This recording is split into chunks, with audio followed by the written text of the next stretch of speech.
Mega డిఎస్సిలో అక్రమాలు జరిగాయి అనే మాటని ఇక వైసీపీ మానేసుకుంటే బాగుంటుంది.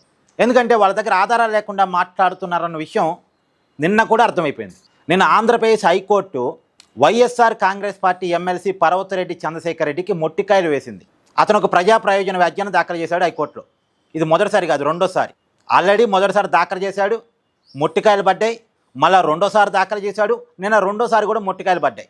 ఇప్పటికైనా అతనికి వాళ్ళ పార్టీకి జ్ఞానోదయం అయిద్దో కాదో మరి చూడాలి.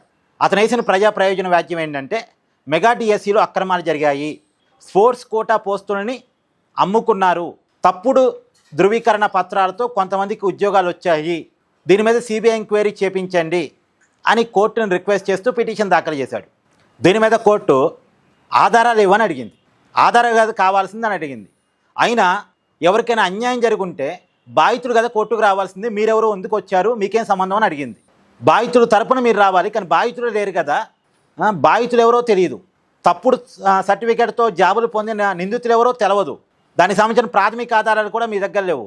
మరి కోర్టుకి ప్రజా ప్రయోజన వ్యాజ్యం తీసుకురావడం అంటే మీ ఉద్దేశం ఏంటి? మీ రాజకీయ కక్షతోటి పిటిషన్లు దాఖలు చేయొద్దు, ఇక్కడ కోర్టు టైంని వృధా చేయొద్దు. ఆధారాలు ఉంటే పిటిషన్ దాఖలు చేయండి, దాని మీద విచారణ జరిపిస్తాం. కానీ ఆధారాలు ఇవ్వకుండా రాజకీయ కారణాలతో పిటిషన్లు దాఖలు చేసి విచారణ జరిపించండి అంటే ఎలా జరిపిస్తాం, ఎందుకు జరిపిస్తాం అని చెప్పేసి ఆ పిటిషన్ పక్కన పెట్టేసింది నిన్న కోర్టు.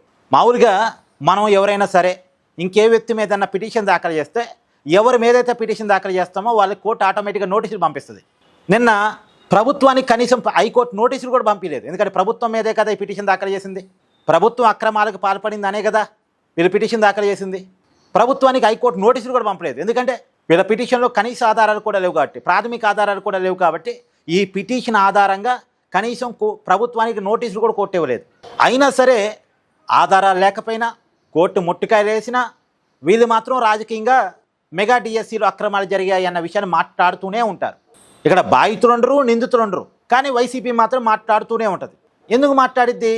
జరగని తప్పుని జరిగినట్టుగా ఎందుకు మాట్లాడే ప్రయత్నం చేస్తుంది? నేను చాలాసార్లు చెప్పాను, వీళ్ళ ఉద్దేశం ఒకటే, ప్రభుత్వానికి చెడ్డపేరు తీసుకురావాలి, ఉద్యోగాలు ఇచ్చామన్న పేరు ప్రభుత్వానికి ఉండొద్దు, నారా లోకేష్ కెరియర్ని దెబ్బతీయాలి, నారా లోకేష్కి మరకలు అంటించాలి, మచ్చలు అంటించాలి, లోకేష్కి క్యూన్ ఇమేజ్ ఉండడానికి వీల్లేదు, ఒక పాజిటివ్ ఇమేజ్ ఉండడానికి వీల్లేదు, లోకేష్ వర్సెస్ జగన్ కంపారిజన్ నడిచినప్పుడు లోకేష్కు పాజిటివ్ ఇమేజ్ ఉండకూడదు. కాబట్టి మెగా డిఎస్సిలో ఉద్యోగాలు దక్కని అభ్యర్థులు ఏదో ఒక గందరగోళాన్ని లేపాలి, ఉద్యోగాలు రాని యువతలో ఏదో ఒక గందరగోళాన్ని లేపాలి, వాళ్ళందరికీ లోకేష్ని ఒక విలన్గా చూపించాలి. ఈ ప్రయత్నం ఇది రాజకీయ ప్రయత్నం. అంటే ఏమాత్రం ఆధారాలు లేకుండా, ఏమాత్రం తప్పు జరగకుండా, సమస్య లేకుండా వైసీపీ క్రియేట్ చేస్తున్న ఒక కృత్రిమ పోరాటం. దేనికోసం అంటే ఇందా నేను చెప్పాను కదా, లోకేష్ని టార్గెట్ చేయడం కోసం, ప్రభుత్వాన్ని టార్గెట్ చేయడం కోసం, లోకేష్ పొలిటికల్ కెరియర్ని ఆగం చేయడం కోసం ఇది. కానీ ఇది లోకేష్ మీద కోపాన్ని చూపించుకుంటున్నట్టుగా లేదు, రాష్ట్ర ప్రజల మీద కోపాన్ని చూపించుకుంటున్నట్టుగా ఉంది. ఏమంటారు? కామెంట్ చేయండి.